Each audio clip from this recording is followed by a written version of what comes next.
और दूसरी बात है, साइंस भी इनको मानता है, यज्ञ जब आहुति होता है, अगर वैदिक रीति से होता है, शुद्ध घी में होता है, शुद्ध सामग्री में होता है, इसमें से 5 गैस निकलता है, जिसको कहा जाता है इथिलीन ऑक्साइड, प्रोपेलिन ऑक्साइड, प्रोपेल्टेन, एसिटिलीन, फॉर्माल्डिहाइड। फॉर्माल्डिहाइड जो गैस है वो वायुमंडल में जाने के बाद विषाणु, कीटाणु ये सब को ही समाप्त करता है। साधारणतः लोग देहाती भाषा में कहते हैं हवन के द्वारा, आहुति के द्वारा वायुमंडल शुद्ध होता है। इनखने को मिलेगा जाति भेद कौन फैलाया? हमारी सनातन धर्म में वास्तव में जाति भेद है नहीं, वो वर्ण व्यवस्था है जो कर्म के आधार पर होता है। मगर जाति भेद तो कुछ स्वार्थी लोगों ने अपने रोटी सेकने के लिए जाति भेद लाए और धीरे धीरे अंग्रेजों ने इसको फॉलो किए, डिवाइड एंड रूल। तो ये यज्ञ का उद्देश्य समाज को दिखाना है कि धर्म कार्य कैसे होना चाहिए। तो नमस्कार दोस्तों, आप सभी का स्वागत है। आप इस समय देख रहे हैं खबर आसपास। आज हम पहुंचे हैं काको पंचायत के खेरा चौक पर, जहां पर एक भव्य यज्ञ का आयोजन किया जा रहा है। मैं आपको बता दूं, इस समय एक ऐसा मास चल रहा है जिस समय आप देख सकते हैं न केवल काको में, संत नगर में और भी अन्य जगह पर लगातार धार्मिक कार्यक्रम हो रहे हैं। और इसी कार्यक्रम के अंतर्गत काको पंचायत के खेरा गांव में भी आज एक यज्ञ का आयोजन हो रहा है। हमारे साथ इस समय मौजूद है संत शिरोमणि और साथ साथ जिनकी इस यज्ञ में महत्वपूर्ण भूमिका है। हम उनसे जानने की कोशिश करेंगे कि किस तरह से इस यज्ञ की योजना दिमाग में आई और कैसे इस भव्य धार्मिक कार्य का आयोजन होगा, वो किस दिनांक में होगा, क्या क्या तैयारियां हो रही है और किस प्रकार से इस यज्ञ का जो है वो आयोजन होगा। तो सबसे पहले तो बाबा, आपका बहुत स्वागत है खबर आसपास में। हमारी सनातन धर्म में यज्ञों को सर्वश्रेष्ठ कर्म कहा गया है और इसी यज्ञ कार्य संपादन करके ऋषि मुनियों ने भारत को सोने का भारत बनाए और विश्व गुरु बनाए। और आजकल भी यज्ञ कर्म तो चल रहा है, मगर इसमें थोड़ी सी विकारग्रस्त हो गया, मगर फिर भी यज्ञ तो यज्ञ होता है। और ये जो यज्ञ आपको अभी देखने को मिलेगा, अभी मार्च 10 तारीख से ही शुरू होगा, 9 तारीख को कलश यात्रा, 24 तारीख 24 मार्च तक ये चलेगा। ये 15 दिन का यज्ञ है। ये आपको जैसे ऋषि मुनियों ने पुराने ज़माने में सत्य युग में या त्रेता युग में जैसे करते थे और जैसे उनका पद्धति था, संपूर्ण वैदिक पद्धति, उसी पद्धति के द्वारा ये यज्ञ का संपादन होगा। और मेन उद्देश्य इसी यज्ञ का कि समाज में धर्म के प्रति जागरूक पैदा करना है और धर्म क्रांति लाना है। क्योंकि धर्म जब धीरे धीरे पतन की ओर जाता है, तब निश्चित रूप से समाज में मानसिक पतन होता है, समाज में व्यभिचार व्याप्त होता है, समाज में सत्य का पतन होता है, समाज में कलुषितता फैल जाता है। तो यज्ञ के माध्यम से लोगों को जागरूक करने का ये हमारी प्रयास है। और ये आपको बिल्कुल साइंटिफिक वे में ही यज्ञ कार्यक्रम आपको देखने को मिलेगा। यहाँ पे तो सबसे बड़ी इसका महत्व है कि देहाती गाय के घी में ही यहाँ पे आहुति चलेगा। जो लगभग 1 क्विंटल देहाती गाय का घी विभिन्न जगह से कलेक्शन किया गया। और यज्ञ तो वैज्ञानिक दृष्टिकोण से बहुत बड़ा महत्व है यज्ञ का। एक इटली के एक साइंटिस्ट ने जी ब्रिट गॉड, इन्हें अपना एक्सपेरिमेंट में पाए कि गाय के घी को अगर अग्नि के संस्पर्श में लाया जाए, प्रचुर मात्रा में ऑक्सीजन पैदा होता है। जिसी तत्वों को, जिसी कॉन्सेप्ट को हमारे ऋषि मुनियों ने पहले से जानते थे। और दूसरी बात है, साइंस भी इनको मानता है, यज्ञ जब आहुति होता है, अगर वैदिक रीति से होता है, शुद्ध घी में होता है, शुद्ध सामग्री में होता है, इसमें से 5 गैस निकलता है, जिसको कहा जाता है इथिलीन ऑक्साइड, प्रोपेलिन ऑक्साइड, प्रोपेल्टेन, एसिटिलीन, फॉर्माल्डिहाइड। फॉर्माल्डिहाइड जो गैस है वो वायुमंडल में जाने के बाद विषाणु, कीटाणु ये सब को ही समाप्त करता है। साधारणतः लोग देहाती भाषा में कहते हैं हवन के द्वारा, आहुति के द्वारा वायुमंडल शुद्ध होता है। इनको मगर वास्तविक कॉन्सेप्ट पता नहीं होता है, विज्ञान अभी इसको पाया है। और दूसरी बात है, इसी यज्ञ में आपको संपूर्ण अलग प्रकार की दिखाई देगा, जैसे अभी मूर्ति सब बना हुआ है। आप मोने के यज्ञ में देखोगे कि कहीं कोई देवता की मूर्ति बना दिया, कहीं पे कोई बड़ा हनुमान की बना दिया, कहीं पे कुछ बना दिया। मगर यहाँ पे जितने मूर्ति, लगभग 60-70 मूर्ति है, ये सब सोशल डेवलपमेंट रिलेटेड अर्थात सामाजिक उत्थान, जैसे हमारी बच्चों का अभी संस्कार बिगड़ते जा रहा है, लोगों की संस्कार बिगड़ते जा रहा है, संस्कार रिलेटेड मूर्ति आपको देखने को मिलेगा। जैसे उदाहरण देता हूँ, आजकल बहुत सारे पुत्र और पुत्र वधू को आप देखते होंगे कि बुढ़ापा में माँ बाप को छोड़कर ही चले जाते हैं, नौकरी किए और पैसा कमाए, बस माँ बाप बुढ़ापा में ही दर दर ठोकर खाते हैं।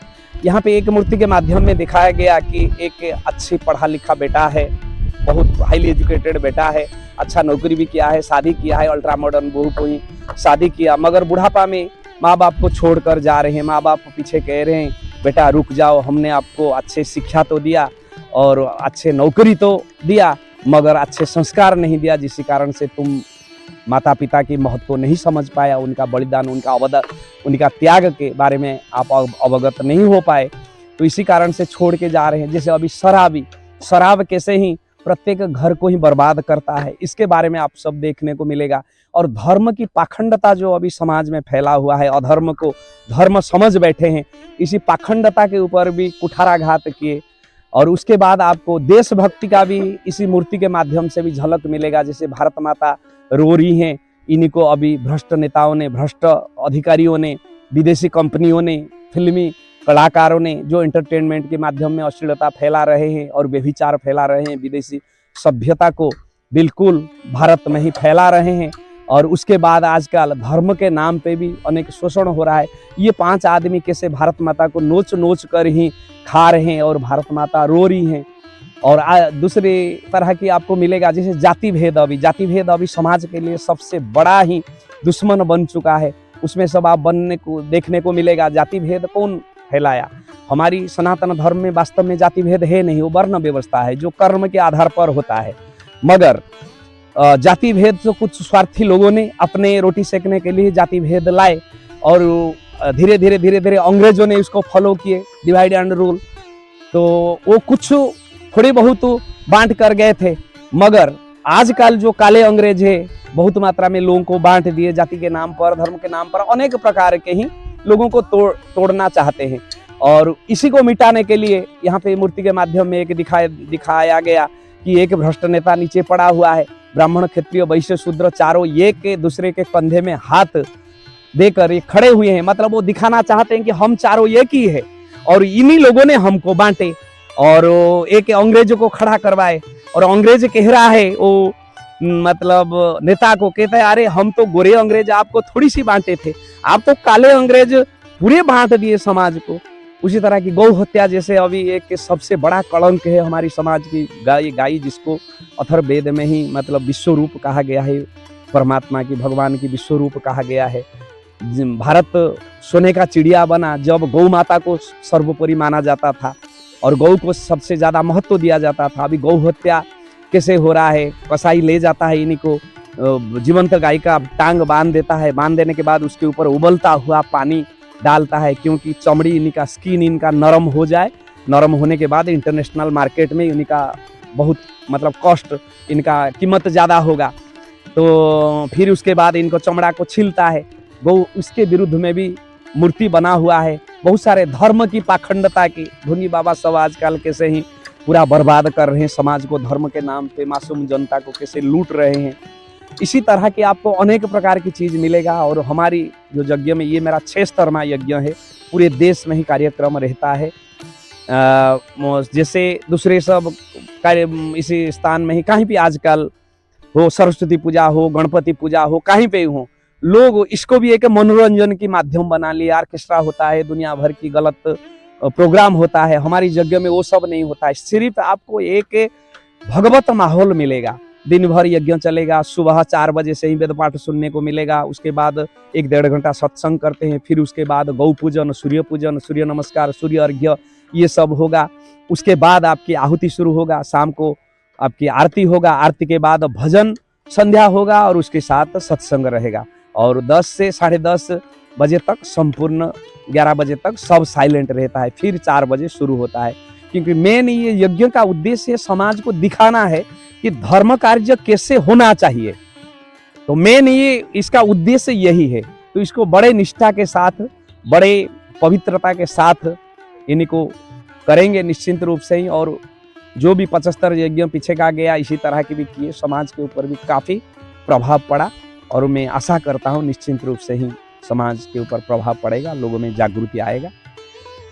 तो बाबा सबसे पहले हम आपके बारे में भी जानना चाहेंगे, अपना परिचय देंगे बाबा, जिससे कि लोगों को पता चले, श्रद्धालुओं को, साथ साथ भक्तों को पता चले कि किस तरह की आपकी पृष्ठभूमि रही है। मेरा तो पृष्ठभूमि बेसिकली मैं यहाँ पे मेरा जन्म स्थान नहीं है, उड़ीसा कटक जिला में ही मेरा जन्म स्थान है। मैंने 94 में दिल्ली आया IAS की तैयारी करने के लिए। मैं फिजिक्स बैकग्राउंड के हूँ, साइंस बैकग्राउंड के हूँ, अपना शिक्षा उड़ीसा से। इसलिए साइंटिफिक आपको काफी ज्यादा काफ़ी नॉलेज है इसके बारे में। तो उसके बाद जब नहीं हुआ फिर दिल्ली में मैंने IIT PMT बच्चों को ही जो एंट्रेंस एग्जाम देते हैं उसको पढ़ाता था। 3 इंस्टीट्यूट था, भगवान को बहुत हाई लेवल में ही रखे थे। एक जीवन संस पब्लिकेशन है, अंसारी रोड में है, वहाँ पे भी 5 साल 6 साल सीनियर एडिटर के रूप में फिजिक्स डिपार्टमेंट में रहा। उनको एक किताब भी लिख कर दिया हूँ एडिटिंग करके, एलिमेंट्स ऑफ फिजिक्स अभी हरियाणा बोर्ड में ही चल रहा है। मगर कहते हैं ना, sanction of God must be done, जो ईश्वर की मंजूरी है वही होना है।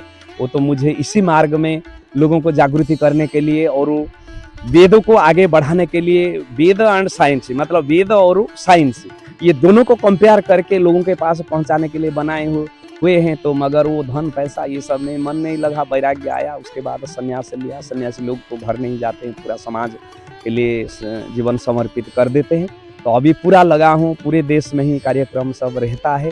मेन उद्देश्य है लोगों को सत्य मार्ग पर ही प्रेरित करना है, ईश्वर के शरण में लगाना है। जैसे आजकल देखते हुए बहुत सारे बाबा लोग सब, बड़े बड़े कथाकार सब जो 7 दिन कथा करने के लिए भागवत 15 लाख 20 लाख लेते हैं, उनका चेहरा सब देखोगे पूरा शोरूम से निकले हुए हैं। तो वास्तव में वो सब धर्मगुरु नहीं है, क्योंकि हमारे जितने धर्मगुरु रहे, आप चाहे स्वामी विवेकानंद की बात कहिए, मूल शंकराचार्य, आदि शंकराचार्य कहिए, स्वामी दयानंद की बात कहिए, कि जितने ही हैं, राजा राममोहन राय कहिए, जो धर्म की केशव चंद्र सेन की बात कहिए, आप रामकृष्ण परमहंस की देखिए, ये सब सरल और निराडंबर जीवन बिताए। वो धन संपत्ति विलास व्यसन से बिल्कुल दूर रहे, इसीलिए लोग इनको विश्वास किए, उनके बातों को भी सुने, तब इन्हें समाज में क्रांति लाए। और खुद जो भोग विलास में रहेगा वो दूसरे को कहेगा कि नहीं तू त्यागी बन जाना, वो कभी नहीं हो सकता। अगर खुद त्यागी बने तो लोगों को आपको कहना नहीं पड़ेगा, वो देख देख कर आपको सीख जाएंगे, नहीं नहीं हमको इसी तरह की जीवन व्यतीत करना ही है। तो मेन उद्देश्य ये पाखंडी उनके विरुद्ध में भी बड़ी मिशन है, तो लगे हुए हैं पूरे देश में ही लोगों को जगाने। आपका जो यज्ञ कार्यक्रम है ये किस दिनांक से शुरू होगा और कब तक चलेगा? ये मार्च 10 तारीख से ही, मार्च 10 तारीख 2024 से ही शुरू होगा। 9 तारीख को कलश यात्रा होगा। सिर्फ सधवा महिला के द्वारा, जो शादीशुदा है, आजकल देखते होंगे कि कुमारी कन्या इतने इतने बच्चे हैं और दूध का दांत नहीं गिरा है, उनको पकड़ा देते कलश। जो कलश होता क्या है और कलश यात्रा होता क्या है उनको बारे में पता ही नहीं है। मगर यहाँ पे विधिवत होगा। तो शादी करने के बाद नारी को धर्म पत्नी कहा जाता है। धर्म में वास्तविकता पता नहीं चलता है कि क्या हमको करना चाहिए क्या नहीं करना चाहिए, क्योंकि सिखाने वाले भी बहुत कम है आजकल। तो ये एक जो पूजन होगा सुबह, ये महिला लोगों के लिए एक ट्रेनिंग मतलब क्लास समझ लीजिए। तो कैसे अपने घर कुंवारी लड़कियां भी शामिल होगी? हाँ, कुंवारी लड़कियां पूजा में बैठ सकते, वो तो आगे जाके ही शादी करेंगे, उनके लिए भी फायदा होगा। शादी में ही मतलब पूजा में बैठ सकते, मगर कलश जो धारण करेंगे, संकल्पित जो होंगे, जो पूरे समाज के प्रतिनिधि रहेंगे, वो सिर्फ सधवा मतलब शादीशुदा महिला ही रहेंगे। तो इसी कारण से ही बहुत सारे चीज सीखने को मिलेगा जो आजकल यज्ञ कर्म में ही विलुप्त हो गया संपूर्ण रूप में। तो यही है उद्देश्य, लगे हुए हैं। अच्छा, इस यज्ञ के माध्यम से लोगों को क्या संदेश देना चाहेंगे? लोगों को मैं ये संदेश देना चाहूंगा कि सनातन धर्म का सर्वश्रेष्ठ कर्म यज्ञ है। आप ऋग्वेद में जाइए, ऋग्वेद में भगवान कहते हैं अयम यज्ञ भुवनस्य नाभिः, अर्थात मैं ही स्वयं यज्ञ हूँ और पूरे ब्रह्मांड के केंद्र है। और अथर्ववेद में जाइए, यही कहते हैं कि अयम यज्ञ भुवनस्य नाभिः, यही बात है।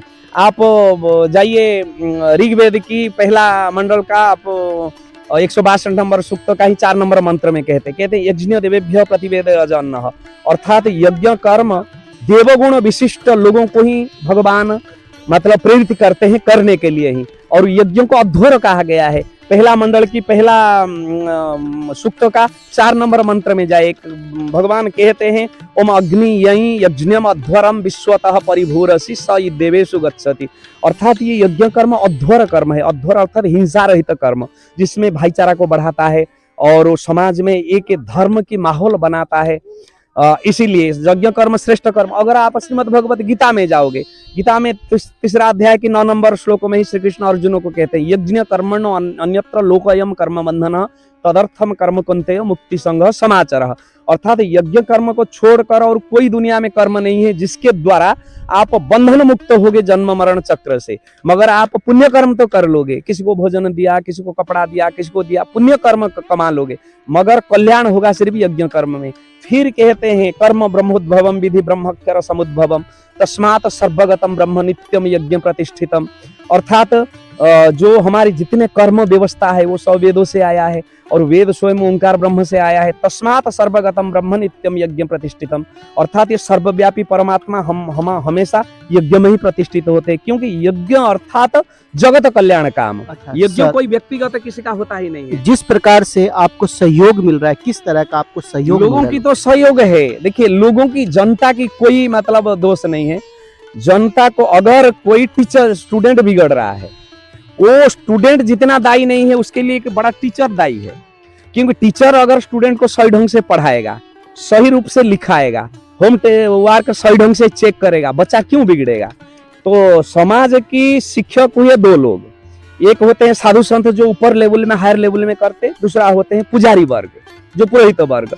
और वो दोनों का हाल तो आप देख रहे हैं। तो 1-2% छोड़कर और सब पथभ्रष्ट है, तो हम जनता की क्या दोष देंगे। तो जनता की मतलब दोष है, पाखंडियों के पीछे भागते हैं, सही ये के प्रति नजर नहीं देते, दोष है। मगर जितना ये लोग दोषी नहीं है, उससे बड़ा तो जो उनको दिशा दिखाने वाले दोषी है। तो ये थोड़ा सा एरिया मतलब पिछड़ा एरिया है। सब लोग जो कहते हैं, मैं इसी एरिया में तो आया नहीं था कभी, 1 अक्टूबर में इसी जगह में ही इसके पीछे सत्संग करके गया, लोगों में थोड़ा सा जागृति हुआ, तो अब इसलिए यज्ञों का हुआ। मगर मैं आशा करता हूँ यज्ञ समाप्त होते होते इसी एरिया में एक बड़ी क्रांति आ ही जाएगा, मतलब होगा निश्चिंत रूप से, क्योंकि अभी इन लोगों को पता नहीं। हाँ, आशा करता हूँ। और सहयोग भी रहा, सहयोग नहीं होता तो इतना बड़ा कार्यक्रम ये कैसे ही मतलब खड़ा करना इसको मुश्किल ही होता।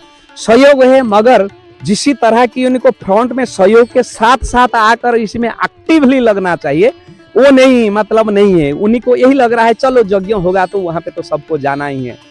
तो यही है, ये हो जाएगा जब यज्ञ समाप्त होगा। मुझे लग रहा है लोगों के अंदर वो भावना जगेगा और जागृत, क्योंकि हमारी उद्देश्य तो यही है। आपका नाम क्या हुआ? मेरा स्वामी नारायण दास।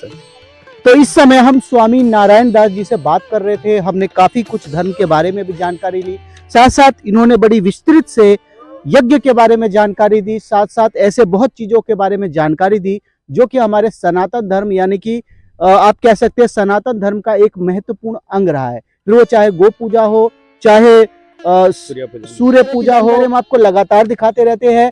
ये यज्ञ का कार्यक्रम 10 तारीख से लेकर 25 तारीख तक चलेगा। उम्मीद की जा सकती है हजारों की संख्या में यहाँ पर श्रद्धालु आएंगे। लगातार सहयोग मिल रहा है, सहयोग से ही आप देख सकते हैं कितनी बड़ी हवनशाला बनी हुई है और यहाँ पर अन्य कार्यक्रम भी चल रहे हैं। आप विजुअल में सभी चीज देख ही रहे हैं। हम लगातार इस तरह की जानकारी देते रहते हैं। उम्मीद करते हैं इस तरह की जानकारी आप लाइक करेंगे, पसंद करेंगे और साथ साथ यदि आपने चैनल को सब्सक्राइब नहीं किया तो आज ही कर ले। खबर आसपास इस तरह की खबरों के साथ फिर मिलते हैं अगली खबर में। तब तक आप लोग देखते रहिए खबर आसपास। जय हिंद, जय भारत।